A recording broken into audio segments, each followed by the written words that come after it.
Father, it's Natsuhi. Good morning. There's no way you'll wake up if you do it like that. Father, it's Eva! Please wake the fuck up! It's an emergency! Eva pushed Natsuhi aside and knocked repeatedly with all her strength. Quiet down. You're being too boisterous. It's not really the time to be saying something like that. So he isn't picking up the phone and he isn't responding to knocking either. That's troublesome. What about his corpse, by the way? What did they do to his corpse? I mean, it's been over a year now that he died. So I'm pretty sure he's not still in the room on the bed. That would be horrible, and everybody would probably be able to smell that from far away. But then what did they do to him? Because he got burned in, I think, pretty much every episode. And unless they got another corpse with just the same amount of toes, it would have to have been him. So did they just put him in the freezer or something and brought him out for for the second family conference since his death? He might be in a bad mood again. Kenzo-san sometimes considers even the slightest change to be an omen, and gets into a bad mood for reasons only he can understand. Oh, yes, that's true. This isn't something that started today. Is that how badly grandfather wants to shut himself away in the study? Yes, it's not uncommon for him to stay in his study for more than a month at a time. Don't tell anyone, but even though I work here, I sometimes forget that the master even lives here. Koda, that's not the sort of thing a servant should be saying. My apologies, madam. I am truly sorry. Anyway, isn't it bad that we can't get in contact with him? In the worst case, father might not even know there's been a crime, right? They had him turned into a taxidermy. That is both hilarious and unnerving at the same time. Well, I wonder. Keenly noticing that people were starting to doubt Kenzo's existence, Kanon mumbled those words. Who was the last person to meet father, and when? It was me, last night. Up until the time of the uproar from Renbetla found the gold, I was in father's study giving the daily report. So at around 11 last night. No way around it. Let's open it up. What did you say? This is the family head's precious study and research room. No one is permitted to trespass without permission, okay? I don't think you can keep holding that up any longer. I don't think that's going to fly with anyone at this point. Who here holds the highest rank? Me, right? I'm the third in rank of the Ishinomiya family. If we open it and get scolded by father, that's also the responsibility of the highest ranked.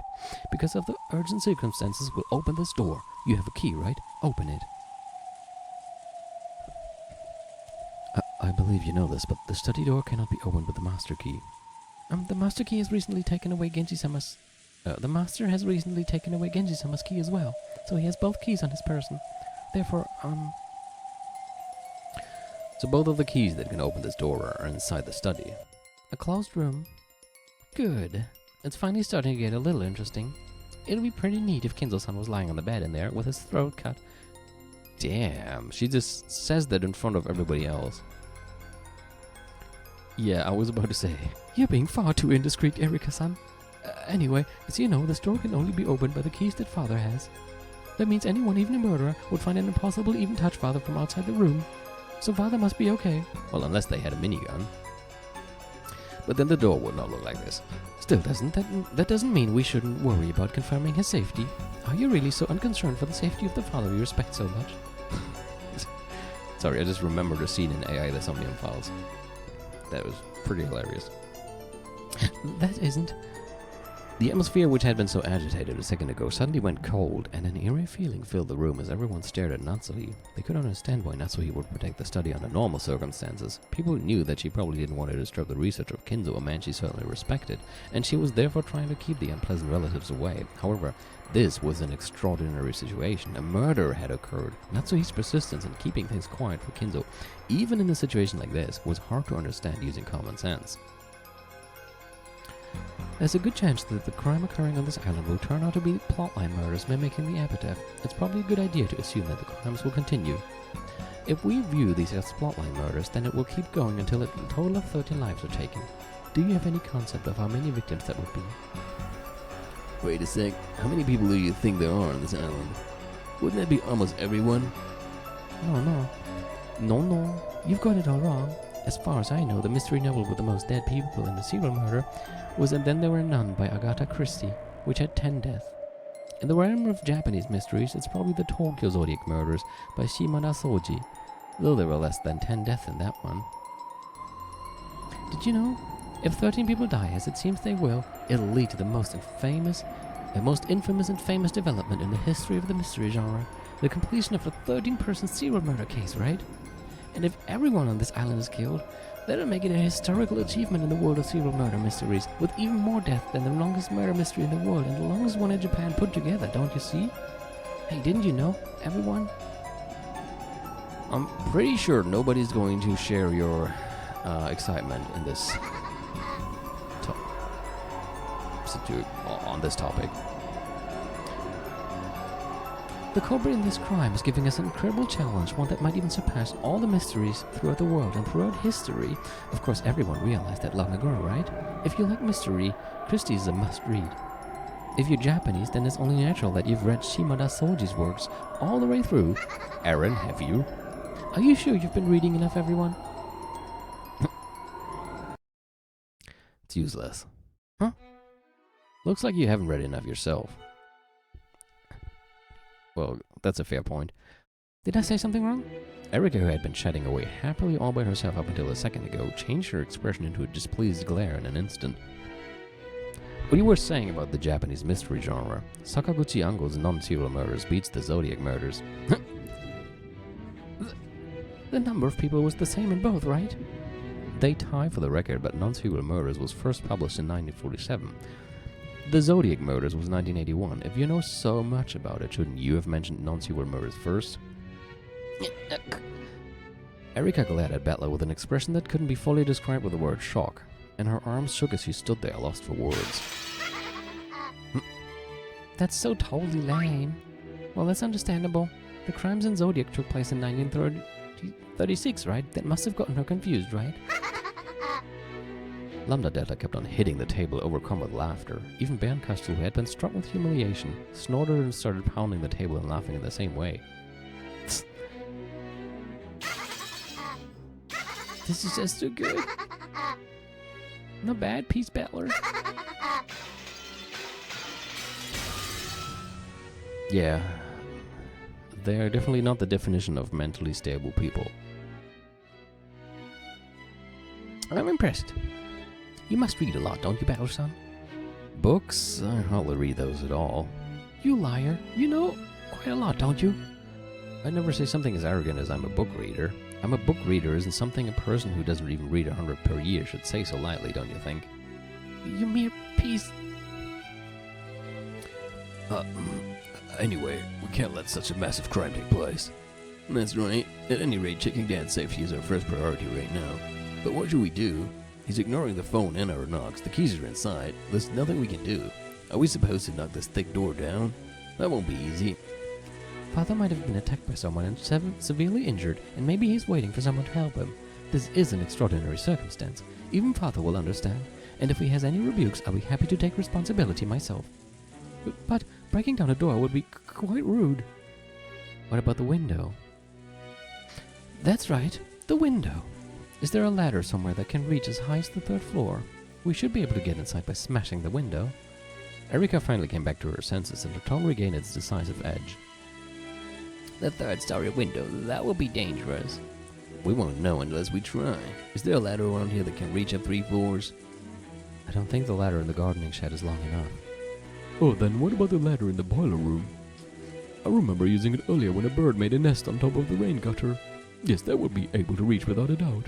He must have been extremely happy about thinking of something Kanon hadn't. Looking pleased with himself as though he had won something, he glanced around at everyone. He was probably hoping that Natsuhi would praise him, but she quickly avoided his gaze. Yeah, because she doesn't want anybody to go in there, you idiot. Of course, Kanon had known about that ladder too. However, in order to protect Kenzo's secret, he had intentionally pretended to have forgotten. But with this weather and the strong winds, isn't this just too dangerous? I agree. If someone gets seriously injured, we can't go to a hospital until tomorrow, right? The wind might not be as strong as in the courtyard. I think it's at least worth it to take a look. But truly, going up to the 3rd floor will be quite a challenge. back when we had to clean up the bird's nest, most of the servants shrank away from the danger. And that's when I, your humble servant, took on a major role in spectacularly handling the situation. Right then, there's no problem. Good it is. Let's just get a ladder that'll reach. And it looks like someone here already has experience with this sort of thing.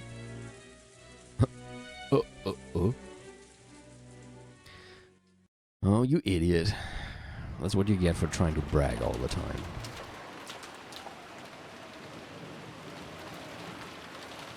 The courtyard was surrounded on all four sides, so while the rain was still fierce, the wind had almost no effect. Fortunately, the ceiling jutted out a bit, so even the rain wasn't so bad. Okay, let's try standing the ladder up. Be careful. Don't hurt yourself. Sure. Rudolph and Bella carried the special ladder, which was designed for work on high places. Two umbrellas followed the pair. Shannon and Conan were holding umbrellas and sheltering them from the rain. Doesn't matter if we get wet. Go back under the eaves. Go to Sam. Even if there's something wrong with your knees, you can at least hold the ladder down, right? Oh, did he claim something was wrong with his knees all of a sudden? Yes. If only I had enough hyalu... What the hell is that? Hyaluronan? Hyaluronan. So some kind of knee medicine. Going up a ladder would be no problem at all. I am truly sorry. What does it say here in Japanese? Hyaluron zai. No, what is that? Some kind of medicine, I guess. I'm truly sorry. Goda clambered forward to replace Shannon and Conan. As she watched this, Kiria giggled. Dad, hammer. Cool. Bella, you love athletics, don't you? Oh, we're going up now. Of course. Not as much as I love my cool handyman, Dad. You little brat. Jeez, I guess I'm gonna show this son of mine my good side every once in a while. Bella, go to son. Hold that ladder down tight. And make sure you're looking up, okay? My hand might slip and you'll have this hammer tumbling down on you. Don't worry, I'll catch it and smash your head in. After putting the hammer they'd gotten to smash the window in his pocket and cracking his knuckles, Rudolph was climbing. Rudolph started climbing. For a moment I thought it was Balor. Will Rudolph-sama be okay? He'll be fine. That guy could totally be in an action movie. Plus sports are one of his strong points. I wish you'd tell me how my skating pro isn't supposed to help me climb ladders. I am eating about always going to be pinched. Or whatever. I don't know what the hell that was. He'll manage to avoid dying, so there's nothing to worry about. More importantly, we're really lucky the shutters aren't down. Isn't it common practice to lower the shutters to follow study for the night? Yes. When we're permitted to enter and exit, we open and close them in the morning and at night.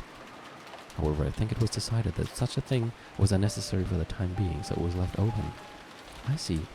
Father will be pretty mad, won't he? If his son smashes his window and comes in while he's sleeping. That's probably... It'll be wonderful if we didn't have to smash the window, don't you think? Okay, it was a reference to a German ice skate, whatever, person. What a weird reference in this game. Both Shannon and Conan knew that Kinzo no longer existed in this world, not so he had ordered them to interfere as much as possible, but now that it had come to this, there was nothing the two of them could do. They had tried to interfere by pretending they didn't know about a ladder that could reach up to the third floor window, but because of Goda's showing off, that ladder had been found. Rudolph carefully climbed the ladder. He would reach the third floor window very soon. As he did this, Shannon and Conan stared at him, looking uneasy. After this, what will happen next? To the two of them, to Madam, to the Master.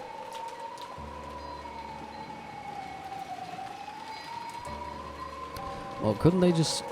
I thought they could still go with, Kinzo is missing. Because I hope that he's not still in there. Very soon, Rudolph will reach the window. So it's already the end for this room's barrier. The soldiers are scaling the ramparts trying to reach the other side. The moment of surrender is truly right before our eyes. I am prepared to be erased at any moment. We can't let that happen. We have to remain alive, even if it means crawling through the dirt. I'll think about what to do next. For now, escape from this place. You may say that, but what can I do? Eva and the rest are still camped out in the hallway, and Rudolph is approaching the window. There's no way of retreat through the door or the window. In that case, perhaps you could hide under the bed. Huh. So I am not even permitted the chance to wait for the enemy's arrival at my throat.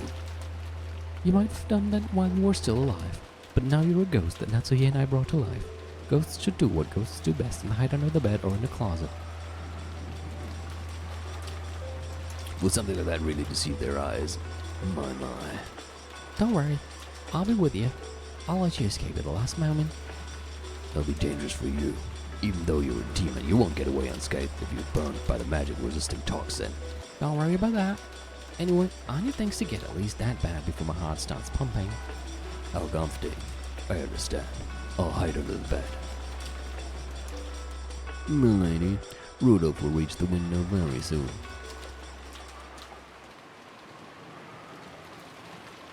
Gob, I've changed my mind. I'll guard this place. Hide yourself along with Renaud. What did you say? You've got it backwards. Didn't we plan to leave this place to Gob and have you retreat, milady? Though Renaud should have been used to her fickleness, this surprised him for the first time in a long while. Beato may have been a powerful queen, but she was also an important piece that mustn't be exposed to danger. Though she was strong, running to the front lines without any plan would not be a praiseworthy move. What kind of whim is this? It's just a whim. I'm not so fond of boredom that I could simply sip tea while leaving everything to you. I've just gotten the urge to jump into the struggle right away. I understand. It is your game after all. You can do as you wish. I'll carefully watch over the corpses of the first Twilight that I erased, making sure nothing happens to them. Sorry for stealing your time to shine. Is this really acceptable, milady? You should know I like showing off even more than my 3 meals a day. I've done nothing but gobble up Gob's turn. Don't worry about it. Renaud and Gob both fell silent. The two of them had already noticed. Lady Bancastle, who used Furo to Erika as a piece, was a terrifying opponent. This fight would probably be terrifying as well. Beato couldn't expose Gob, her friend, to this danger. Beato bluffed and said that wasn't the case, but Renaud and Gob had already figured it out. Therefore, after confirming Beato's resolve one last time and seeing that she was completely firm in her decision, they nodded in silence and accepted it. I understand. I'll leave this place to you. I'm rooting for you. Take care. Yeah. Please watch over my efforts to your heart's content. Lady Bancastle will probably start trying to expose Kinzel's absence with the closed room argument. Flights in a closed room are normally Gob's area of expertise. Queens are commanders because they're best at fighting in wide open areas. This won't be an easy fight. I'm fully aware of that. I currently serve Natsuhi. Watching Natsuhi's danger from above and letting Gob take care of it doesn't make sense to me. Understood. I wish you luck in battle. Be careful. If it becomes a complete closed room, we won't be able to come in and help you. I'll laugh at them a bit, and if things get bad, I'll just grab Kinzo and run for it.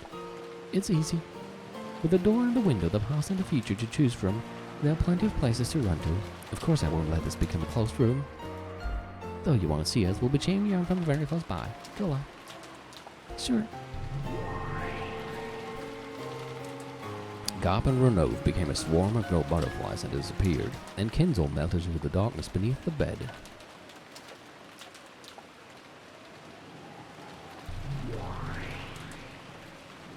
Then Beato also became a swarm of gold butterflies and melted away inside the study. After that, all figures and signs of life had disappeared from the study and had once more regained a silence as though no one had been there from the beginning. Then Rudolph's outline slipped into view from beyond the window's curtain. Dad! If you're there, answer. Dad! As he yelled, he hit the window. His foothold was so uncertain that just hitting the window felt life-threatening. But of course, this was Rudolph's show-off. Deciding that he couldn't do anything stupid with so many people watching from below, he suppressed the fear from being so high up, and boldly knocked on the window. Is he just gonna die now because he slips off or something? Come on, grandfather. Can't he hear? I wonder. I hope he doesn't drop the hammer. How many seconds have passed? It's been 30 seconds since he knocked on the window. So, you really smash it? The master will be very mad. Well, someone was kind enough to brag about how accepting that anger is her duty, so there's no need to worry. Rudolph-san, that's enough. Do it. Sure. Damn it, Dad, you better not complain after I smash it.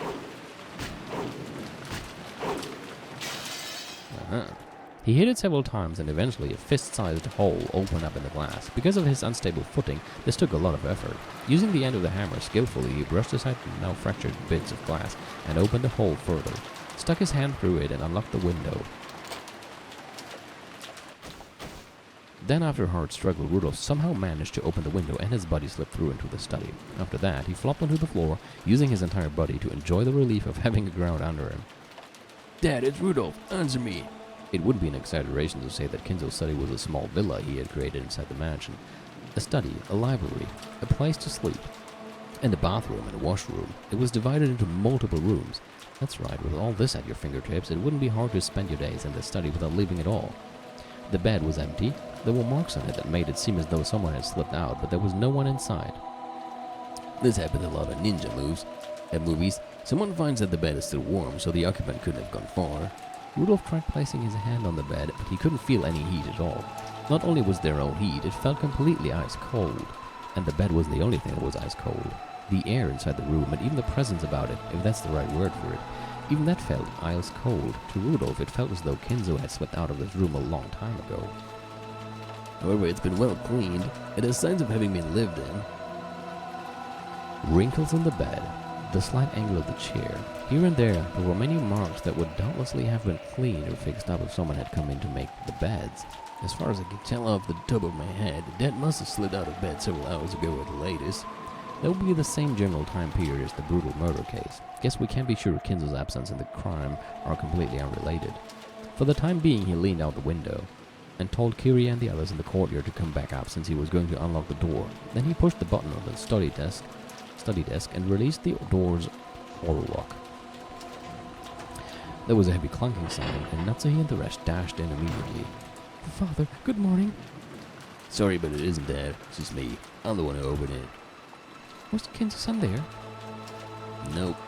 Looks like someone slipped out of bed, but you can't tell when that happened.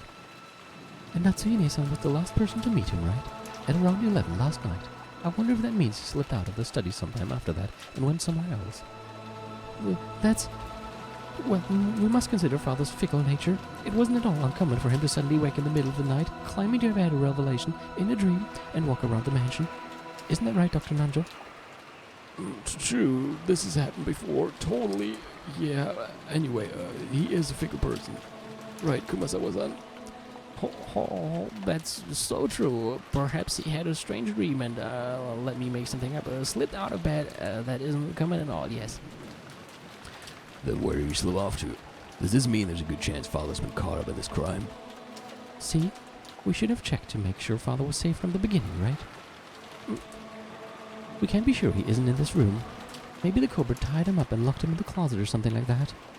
Good point. Let's search. This is the head's precious study. You mustn't touch things without reason. Yeah, that's right. There's something I need to tell you, Culprit-san.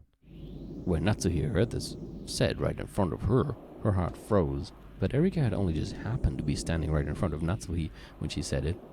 She had directed her words to the room at large. She hadn't been speaking to Natsuhi in particular. Natsuhi turned her back on Erika, trying to prevent her faltering expression from being noticed. I have a photographic memory. If you try to alter the crime scene by hiding some evidence, I'll know right away. Please don't slip up here and disappoint me.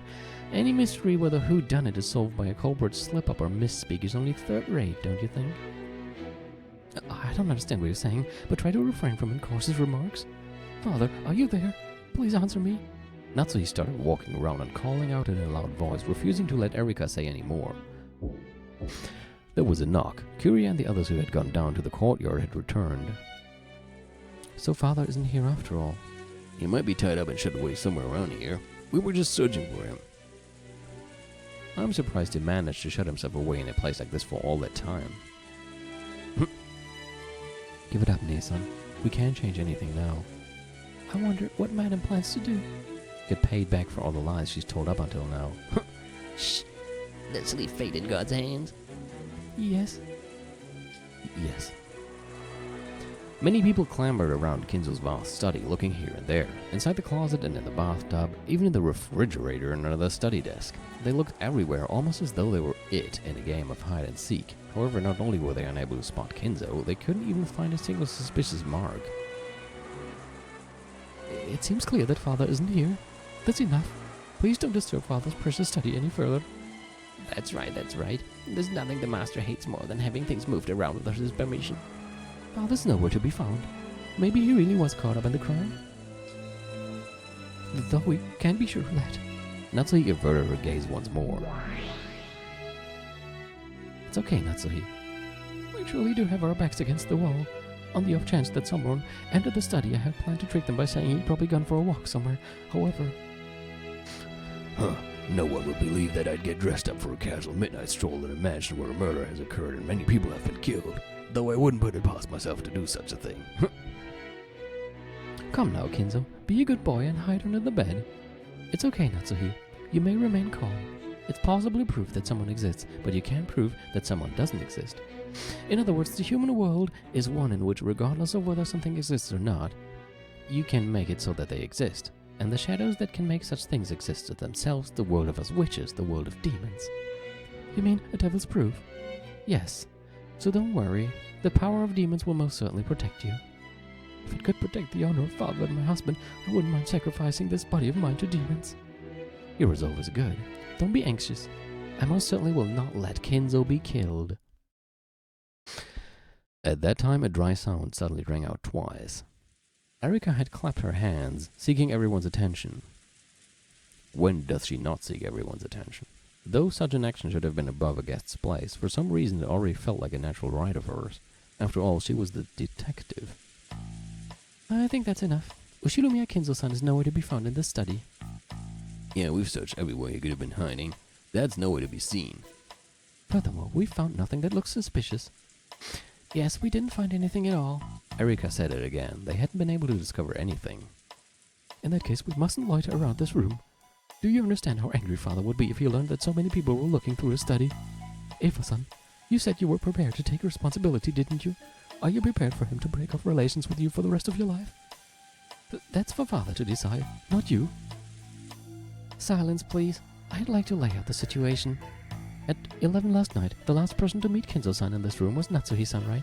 Can anyone confirm that? Confirm? Yes, that's right. After all, the only one who claims that Natsuhi-san really did stop by here at 11 last night is Natsuhi-san herself. There wouldn't be a problem if Kinzo-san confirmed that Natsuhi-san really did come here last night, but that vital witness isn't here. So you're saying alibis are the foundation of a mystery? Yes, that's right. Alibis are important. Of course, they're almost useless when it comes to the actual theory making, but it's common courtesy to poke around those boxes. Even though you didn't ask for alibis regarding last night's murder, you are doing it for grandfather's disappearance. You really are a fickle person. Oh, don't worry. Have no fear that I will fully examine everyone's alibis regarding the murders of the first twilight later. So, can anyone confirm that Natsuhi-san visited here at 11 o'clock? If no one can, we'll be forced to doubt whether Natsuhi-san really was the last person to spot him. Are you saying that I can't be trusted? No, it's actually the opposite. I hope that you aren't the culprit. After all that, I'd make this really boring. Only the worst third-rate mysteries have the most suspicious person as the culprit. Natsuhi-san is suspicious? Wait a second. How can you say that? He's right. Calling Madam suspicious is the height of discourtesy. Be quiet. Dr. Nanjogora. Thank you. Erika-san, do you have some sort of proof to justify such a rude outburst? Yes, though it's so simple that it annoys me. Sorry to bother you with this TV drama quality evidence, but if you don't mind... Why don't you just let us hear it? When Bella glared at her, a cold expression rose to Erika's face for an instant. But it was only for an instant. After smiling peacefully and gazing around at everyone, she started to talk. She looked like the main character in a play, who had come out onto the stage, bathed in a spotlight. It's about this morning. Please remember the time after the murders occurred, during the big uproar that followed. We wanted to tell Kinzo-san about the crime, but he wouldn't come out, no matter how many times we called him on the telephone. Remember that time? Anyway, isn't bad that we can't get in contact with him. In the worst case, Father might not even know there's been a crime, right? Well, I wonder. Keenly noticing that people were starting to doubt Kinzo's existence, Kanon mumbled those words. Who was the last person to meet Father, and when? It was me, last night. Up until the time of the uproar from when Bella found the gold, I was in Father's study giving the daily report. So at around 11 last night. Erika chuckled significantly. Yeah, why did she chuckle? And what's your point? Ridiculous. I think Kiryu-san probably did that intentionally. Am I right? What do you mean by that? I hoped someone might fall for it. I see. Thanks, Kiryu-san. Actually, I was planning to say the same thing if you didn't. Is who saw the master last really that important? Yes. If we take the circumstances into account, then in response to the question who met him last, it was very odd for Natsui-san to instantly answer me. Why? Madam told the truth without hiding anything. Be quiet. Why do you think it was odd? Why are you so sure that no one else met Kinzo-san after 11 o'clock? Well, that's because I watched as he went to bed. It's only natural to assume that he would then sleep until morning and not meet with anyone. Considering these circumstances, it was easy to suspect the last person to spot him of having some kind of involvement with this case. A normal person in Natsuhi-san's position wouldn't say I was the last person to meet him. I met him at 11. Right, Kiryu-san? Yes, that's correct. A normal person would say, I met him at 11 o'clock, however I'm not sure I was the last person to meet him. Something like that. Good. Claiming to be the last witness is usually quite difficult. That is, unless you know something that makes you sure there were no other witnesses after you. In third-rate mysteries, the last one to spot the victim is often the culprit. They killed the victim themselves, so they knew that no one else could have met the culprit later on, is how the argument goes. Couldn't that be nothing more than a minor misspeak? It's not important enough to be picked up out of the blue and focused on. Yes, that's nothing more than nitpicking. Isn't it a little too early to suspect Natsui-san because of a little slip of the tongue like that? Furthermore, you say she didn't need a reason to be sure no one else spotted the master, but of course she had such a reason. She left the room after seeing the master go to bed. Following common sense, it's perfectly natural to assume that they probably wouldn't meet anyone else until the next morning. No, that isn't natural at all. After all, Natsui-san, Dr. Nanjo, and Kumasawa-san all made this claim a short while ago. Please try to remember. Yeah. And Natsui-san was the last person to meet him, right? At around 11 last night. I wonder if that means he slipped out of the study sometime after that and went somewhere else. Well, we must consider father's fickle nature. It wasn't at all uncommon for him to suddenly wake in the middle of the night. Yeah, I was about to mention that as well, that she already said this. Claiming to have a relation and a dream and walk around the mansion. Isn't that right, Dr. Nanjo? Yeah. This, yeah. No, don't have to read that again. They all confirmed it.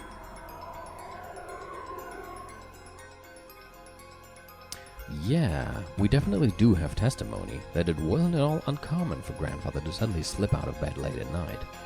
Good. Your memory's not bad, Battler-san.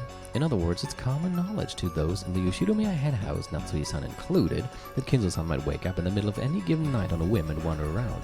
On top of that, they are aware that this happens quite often. Isn't that odd? If you knew father often wanders around at night, there's no way you could be certain that he'd stay in his bed until morning, right?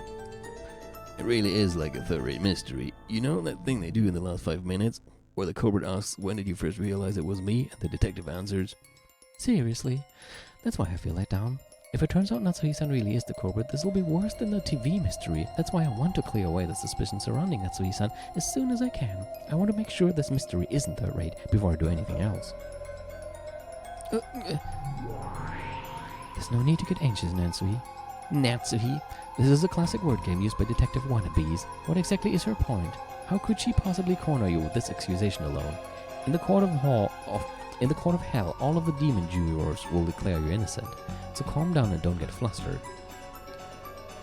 It may be true that all Natsuhi looks suspicious when you say it like that. Still, it sounds like you're just nitpicking to me. But it is suspicious. Isn't this more than enough reason to suspect that Natsuhi-san is hiding something? Of all the unfair accusations, and how cowardly of you, Eva-san. You're the sole person who can confirm that I really was here at 11, aren't you? Is this true, Eva-san? Oh, right. She went there to knock and... Natsui replied. Oh, did that happen? I'm sorry. At the time I was losing my head because of the recently discovered gold, so I forgot all about bumping into Natsuhi-san until just a second ago. So, Eva-san, you can confirm that Natsui-san was a witness at 11 o'clock. Yes, unfortunately, I'm able to acknowledge that one part of Natsui-san's story, but only that she came out of this room. But what are you implying? Oh, I'll tell you. In fact, I've wanted to say this for a long time now.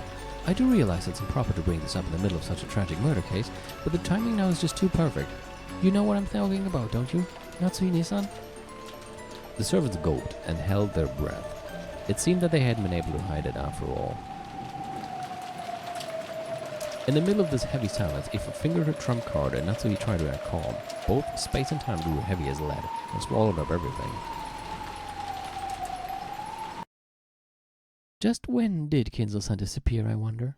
Erika's words, spoken almost casually, tore that atmosphere to pieces like shattering glass. Simply put, we haven't met him once at the family conference since this year or last. That's right. We've suspected it since last year. Seeing as how my son and the others have just been killed, this may not be the time or place to press you on this. But there's a chance that this has something to do with the crime, so pressing you is just what we'll do. It's possible that you have a motive for hiding Father's death. We have reason to suspect that you're embezzling his assets. If Father were to die, an investigation will be conducted for the distribution of the assets and your embezzlement will be exposed. That's why you hid the fact that Father's already dead. Damn, they already figured everything out, Natsuhi. Guess you're screwed. I see. That's more than enough for the white on it. This keeps getting more and more third rate. Ah, boring. I don't know what you're talking about. You say I'm hiding the head's death? I most certainly won't forgive such a reckless accusation. That's right. In addition to Madam, the other servants take care of the master on a daily basis, and they see him all the time. Geiji-san, Shannon-san, and Kanon-kun. Even Dr. Nando and Kumasawa-san meet with him often. Perhaps because he doesn't trust me, I haven't seen him even once since last year, but... Be quiet, Goda. My apologies. Aren't all of the witnesses besides Natsuhi-san servants employed by her? So you used money to make them follow your story? Ah, man, this is really third rate. Pitiful, pitiful. I'm disappointed, Natsuhi-san. So I guess I'll have to finish this now. Finish what? Ushidomiya, Kinzo-san. What is it, uninvited guest? You don't exist, do you? You're a ghost whose death was concealed by those humans who didn't want it known because of the inheritance problem. Ghosts are supposed to quickly pass on to the next world, even though this is the first time we've met. I've got to give you a proper greeting, my apologies. Good day, pleased to meet you, and goodbye. So close to Erika's face that he could barely have wedged a sheet of paper between them, Beato's pipe came to a sudden stop. Oh? And a good day to you too. I'm the Ushidomiya family alchemist, Beatrice the Golden. I'll be your opponent in this fight from here on out. Glad to meet you. I'm the detective of this game, Fudono Erika. It's a pleasure to make your acquaintance. And now, goodbye. So, you're Lady Bancastle's next piece after Angie. I'm afraid I didn't get to fight with her to my satisfaction in the end. I'm glad I'll be able to lock horns with you this time, Lady Bancastle's piece. My master is almighty, omnipotent. A fool like you couldn't even begin to compare with her. I accept your challenge. You really are calm, even though a witch has appeared before you and is about to fight with magic and fantasy.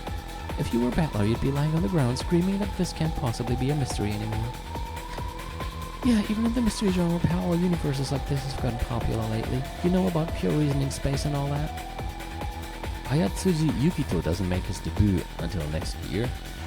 You sure are a piggy for a witch. What are they talking about? I don't know. You think you're on the same level as a witch? Don't be so full of yourself, you mere human. When Beato snapped her finger, something bounced around the room at terrifying speeds. It was the stake of the witch's wedge that contained the power of the blue truth within it. Of course, a mere human like Erika could follow that terrible speed with her eyes. Erika understood this, so she didn't attempt to look every which way, stupidly trying to spot it. Eat this fool!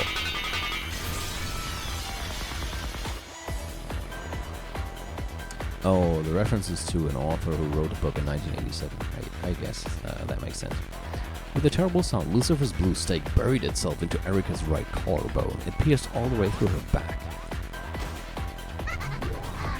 Lucifer spun and rebounded, landed in front of Beato, and vanished with a shrill laugh. Erika wasn't blown back, but she had been run through by the blue wedge. So this is that so-called blue truth. Well, then let me hear your views. You can't deny the possibility that Natsuhi met with Kinzo at 11 o'clock. During the 6 hours or more before you pushed her way into the study, Kinzo had many chances to escape from it. Because of this, you can't state decisively that Kinzo doesn't exist. Beato announced that with an expression worthy of her title as a witch. Erika was silent. Was she too shocked to speak? There was no anguish in her expression. She was just quietly listening to Beato's blue truth. No, judging by her disdainful expression, it's probably more appropriate to say that Beatrice's words went in one ear and out the other. Good. Let's start with the classic moves. By the way, this thing really is that good. I can't take it out. She tried pulling from the front and the back of the blue wedge that pierced her, but it didn't budge an inch. However, her indifferent, relaxed expression didn't budge an inch either. You can't take it out. The blue truth can only be defeated by the red truth. For one such as yourself, a guest who came to this island at most a day ago, there's no truth that can possibly be known.